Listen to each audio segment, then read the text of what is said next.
যারা অবিবাহিত যুবক যুবতী আছো, এই লেকচার তোমরা যারা শুনছো, তোমাদের মধ্যে কেউ যদি জেনা করে থাকো, অবিবাহিতর কথা বলছি, তোমাদের কাদের মধ্যে এখন 100 বেত্রাঘাতের শাস্তি ঝুলে আছে।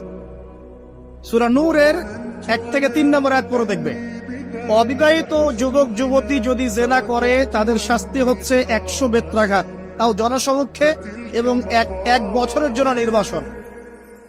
এই বিধানগুলো যদি পৃথিবীর কোনো দেশেও না থাকে, আসমানে আছে। মরার সাথে সাথেই এই বিধান কার্যকর হবে ইনশাআল্লাহ। বাঁচার বুদ্ধি কি? একটাই উপায় আছে। এই লেকচার কারে চলে গেছে?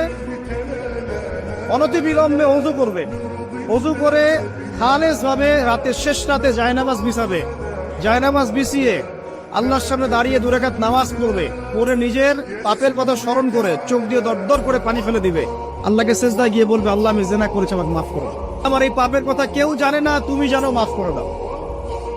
এই মাফ নেওয়ার পরে আবার ওই যার সাথে করেছেন ওর সাথে আবার লিঙ্ক আপ করার চেষ্টা করেন, আসো আমরা জেনা করেছিলাম, আসো বিয়ে করে নেই। এটা সলিউশন না।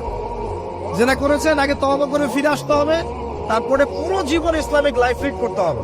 আল্লাহ যদি দেখেন যে হ্যাঁ আপনি ঠিকঠাক তওবা করে আল্লাহর কথা চলছেন, আল্লাহ তখন আপনাকে নেককার স্ত্রী দিবে ইনশাআল্লাহ। এই এই এই একমাত্র রাস্তা যুবকদের জন্য এবং যুবতীদের জন্যও। যুবকরা না হলে পার পেয়ে যেতে পারে, কারণ একটা কথা সমাজে প্রচলিত আছে না, যে ছেলে মানুষের ইজ্জত তো সহজে যায় না, গোপন হয়ে গেছে, কেউ জানে না, আল্লাহ মাফ করে দিয়েছেন, সে হয়তো পার পেয়ে গেল।